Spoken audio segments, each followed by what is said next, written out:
oh my God, there was a big ass bee or something. Whoa. Okay, so yesterday I went to see Inside Out 2. Some of you might have been waiting for this video, some of you might not have been. I highly doubt anyone was waiting for this video, but this is my discussion on Inside Out 2. So if you guys haven't seen my trailer reaction video, I will put up here or down below, so you can go watch that first if you want. It's up to you. No pressure, no pressure. But since I reacted to the trailer, I thought I would also give my reaction to the actual movie. So yesterday I was like, oh, what do I want to do? It was the evening, it's like a Friday evening. I was like, what do I want to do? Everyone else that I knew was busy. So sometimes you've just got to do things by yourself, and it's honestly fine because like I like spending time by myself, and I know some people are like, oh my gosh, you can't go to the cinema by yourself, but like why? You know, if you want to go, just go. You got something you want to see, go see it. So I did go to the cinema by myself. Also, I had an ice cream and it was amazing. So I went and got a Mr. Whippy because they're amazing. And then was beside the sea at that, then went to the cinema, and it was a whole date with myself and it was a great time. So if you haven't seen the trailer or the film, you might be wondering, what even is Inside Out 2 about? So let me break it down for you. So basically Riley, who we follow in the first film, has or is beginning puberty, which I feel like is a perfect time in her life to choose for both like adults and kids. I assumed it's aimed at children who are maybe coming into puberty, and then also aimed at adults. I thought it was quite well done because the adults are like, oh my gosh, my kid is like that, or my kid is going to be like that, and they like understand. And then the children are like, oh my gosh, like that's literally me right now. So basically, yeah, she's going through puberty, and I really appreciate the fact that they gave her like a pimple, because you don't really see anyone in like animation like have a pimple. Like Anna and Elsa and Moana and, you know, all of those, they're all just like flawless. But she had a freaking pimple, so I love that. And we got a nice cute interaction with our main emotions, which is joy, sadness, fear, anger, and disgust. So they are the OG crew. So since Riley is coming into puberty, that comes with lots of new emotions, and the first one we meet pops up. There's like a demo crew comes in. All things are happening in poor little Riley's brain. So the first one we meet is anxiety. Then we have embarrassment. Then we have envy, who like I didn't really understand, because she like, sadness is all like, oh, and joy's all like, ah, and anger's like, rah. But like envy, I'm like she was just kind of like all over the place, and I didn't get the like the vibe that she was envious, you know? Anyways, and then we got ennui, which apparently is like a French term, which means like between tiredness and boredom. He's like kind of supposed to be like the boredom. He's always on the phone. He's pretty chill. He's quite funny actually. So yeah, I think the inside of like how they created Riley's mind is so interesting, because this time what's different is that they gave her like a sense of self, which is like memories that are taken and like put into like this pool, which like strings up with like core beliefs or something, and then like grew a tree. And anyways, so yeah, Riley's at this hockey camp and there's loads of things going on. She's just having lots of emotions. So honestly, I thought this movie was actually really well done. Like it's kind of the same as the first one. They go on the mission to like try find something. I don't even know what they went on the mission for in the first one, but they were like wandering around her brain. But anyway, we're again wandering around her brain again because anxiety has taken over. They were all on the console and anxiety was just like, no, what about this? What about this? Like anxious thoughts, like that's her whole purpose, and then chucked all of the emotions out. So joy, everyone gone, apart from the ones who came in with her, which are like embarrassment, ennui, and whatever. So yeah, and then anxiety is like controlling everything. So poor Riley, gets her sense of self, like the little tree thing, like ripped out and then shoved up this chute thing to like the back of her mind. So the whole point of the mission is to go and get back Riley's sense of self, because anxiety is like, no, this could happen, you know, just being anxious. And obviously without this, Riley's life is going like downhill, because like without your sense of self, like when you know who you are, like without that, she's just being like controlled by like anxiety. Oh no, it's just so bad, but like such a good message at the same time. So throughout this, basically like Joy and Nat are on the journey to go get Riley's sense of self back, and during this time like anxiety is like taking over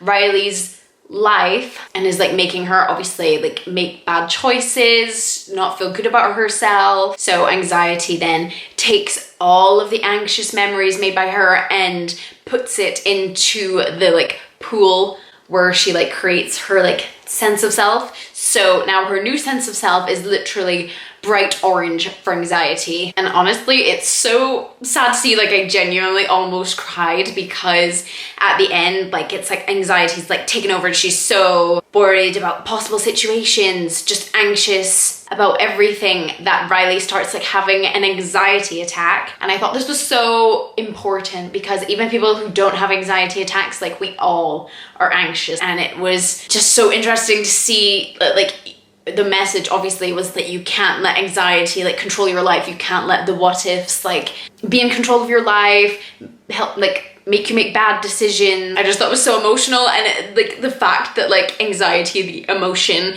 was like all over the console, like no, this is gonna happen, no, this is gonna happen, blah, blah, blah, blah. And she like starts like a hurricane or tornado or something, where it's just like orange tornado thing, and she like Joy pushes her way in, and like anxiety is like frozen. She's like glitching out basically, so she's like, and she can't let Riley go. So it's literally like showing that like you're so anxious, like the anxiety has a hold of you, you are freaking out and you just need to let it go. And the poor little anxiety like emotion was like, when she was glitching out, she was like crying, and honestly I was gone. It was so sad.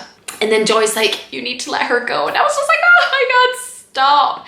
Too emotional, because like anxiety can control your life. It can stop you from doing things, and you just sometimes need to just take a breath and know that everything will be okay. So I feel like this is an important thing to like have in your brain, that situation, to be like, you need to let this go, that you can't let this control your life and stop you from doing things. But also at the same time, it's like, you can't help it, you know what I mean? Like, it's just crazy. So honestly, the message was like so profound, and I actually really enjoyed it. But I still don't like anxiety. I don't like her character. She was so annoying, and I know that's the whole point of her, but I was like, oh my God, she is literally like evil.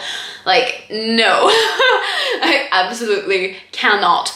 And also, it just came into my brain that like there is like plot holes, because obviously these new emotions are introduced to Riley at puberty, but then obviously in Inside Out, and then even in this version, like everyone else, like the parents and her friends, only had the same 5 emotions. So wouldn't you get like a gazillion more emotions when you're like her mom or something? But it's still like joy, sadness, disgust, anger, fear. Like that's it. So where the hell were like the other emotions that you're supposed to have? Like at the end, like in the mom's brain and the dad's brain, like the little anxiety person like popped up through a curtain, and like that was it. Like that was it. So I'm like, where on earth are like the rest of them?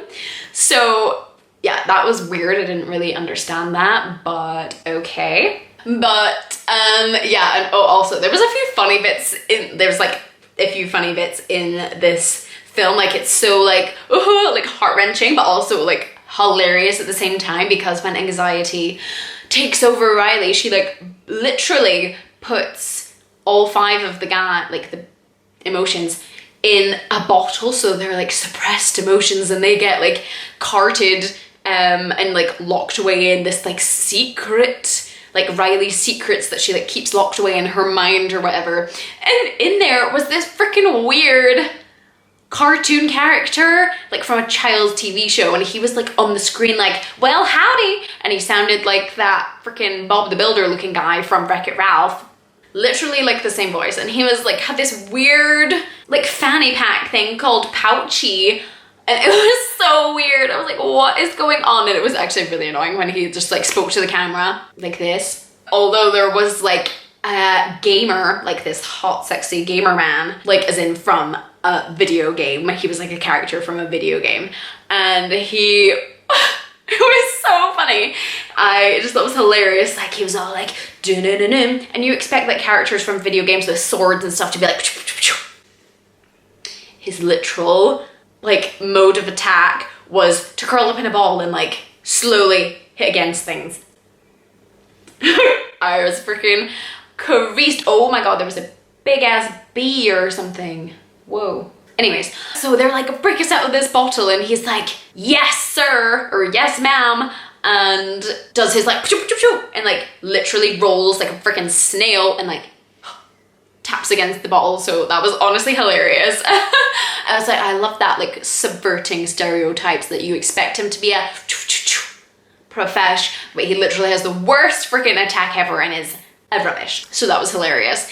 And then what else was funny? Oh my god, yeah. Personally, I just found this hilarious because they had like the stream of consciousness when they were like walking around Riley's mind, and it was like what she's thinking of at the time.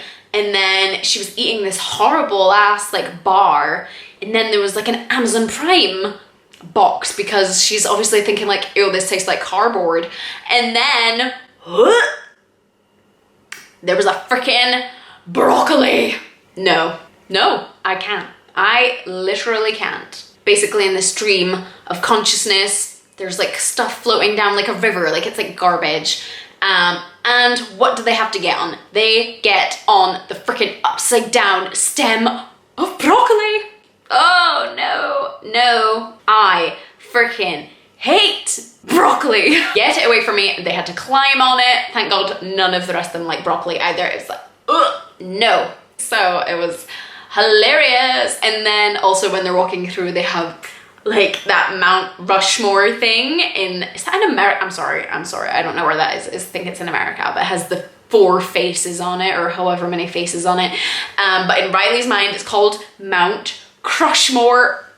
Stop. And it has people that like men that she fancies on there, and I just thought that was hilarious. So yeah, I feel like it had a good level of like funniness, but also like seriousness, because genuinely watching the anxiety emotion make all these like bad decisions for Riley, and she was like in control of her life, was literally stressing me out. I was getting anxious from watching that. The fact that like she was pushing Riley so hard to be on this hockey team, otherwise she would like be friendless. It's so like, you don't need to push yourself so hard, but it's also like, don't not push yourself so hard. Like I feel like there's a limit. Like you can push yourself hard to be good at something, but not so hard that you literally are like not sleeping, eating, not seeing your friends like because of it, you know? So I feel like there's a good balance. But honestly, the message was so good. Like if you have anxiety or prone to like anxiety attacks, I feel like the message in the film is just so important, honestly, just for anyone, and I'm sure will help like lots of people realize things and like think about things differently in the future when something's making them really anxious. It might be they'll think of that and it might help them. So honestly, yeah, I wasn't sure if I was going to like it or not, because I was like, oh, it's just gonna be like the first one. And like some things were similar as the first one, like they went on like an adventure or whatever around Riley's brain. But honestly, the like complexity of like the new things, like her sense of self and all these belief things, and sending things to the back of her mind, and like how you shouldn't just put things away, like that might be a lesson for you to remember in the future. Honestly, they were just like, it was really deep. And I don't know what it is about those Inside Out films, but they just make you cry. Like I was obviously there by myself and I was like, oh my gosh, I'm literally not away to start bawling my freaking eyes out in the cinema by myself. So yeah, I thought that was a good like storyline to actually follow. So yeah, but usually I would give a verdict at the end. Like I've done this in my previous videos, but I've not done them in the most recent ones, and that was kind of the whole point. I have my like gavel, I can never remember what it's called, a gable, gavel, whatever, the thingy, and usually I would give a rating, but like I've not been doing it because I'm just like, oh, I don't want to like have that like as like my score or rating like forever, but also it's like a part of my channel, so yeah, I need to bring that back. I don't think I'm going to do it for today, or you know what, let's just freaking do it. Let's freaking do it. Okay, it's verdict time, people. Verdict time. Got it, we're gonna do it. Ooh, it's got like spider web on it. So I think I am going to give this film an 8 out of 10. I think I have to say that first. An 8 out of 10. There we go. So I genuinely think I really like this film, but obviously I only saw it yesterday, so maybe I feel like I need a couple days to think on it, but just from the top of my brain, I'm like, I didn't particularly like the character design of the No Motions, to be honest. I feel like Ennui was done well because he just gives off the sense of a bored person, but wasn't vibing with them, so that's knocking off a point. And also kind of the scene with Joy, she goes through like a sad scene where she gets like sad and like contemplating about things, and it just kind of is like quite similar to the first one where she like realizes that like all the emotions Riley has don't have to be positive, like she needs sadness as well. And this was kind of the same, as like she needs all of these memories as well, like where she gets in trouble, bad things happen to her, like she does something wrong in to her like actual memories. I don't know, I just didn't really particularly like that bit, so honestly, but that's about only the two things. Oh, and maybe also the fact that they really made anxiety like really scary, and it was like full on, but then I guess also like that is what anxiety does to you, so I can kind of understand it, but like yeah. Oh, and the weird cartoon thing, yeah, that was weird. I didn't like that. It was like this 2D like drawn animation of that weird children's character who spoke weird, so no, did not like the incorporation of that in there. So yeah, that's what's taking points off for me, but overall it was a really good film, actually, surprisingly. I don't know why I'm surprised, but usually with like second films it can be like ugh, but genuinely it was good, and I would recommend you go watch it. This video is like literally all over the place because I have no notes. I'm just freestyling from my brain, but that's all I had to say on Inside Out 2. Would recommend. And also, if you stayed to this point in the video, oh my god, I literally just spat everywhere. Ew. Comment down the broccoli emoji. Ugh. So yeah, thank you for watching. If you guys want me to give my thoughts on any more films or anything like that, just let me know what you would like to see down below, because I just kind of talk about things that like I like, and it's kind of all over the place. So if you guys want to give some suggestions, that would be great. But yes, if you enjoyed this video, like and subscribe. We're almost gonna make it to 50 subscribers, so I'm excited about that. So yes, thank you guys so much for watching this video, and I will see you guys in the next one. Bye.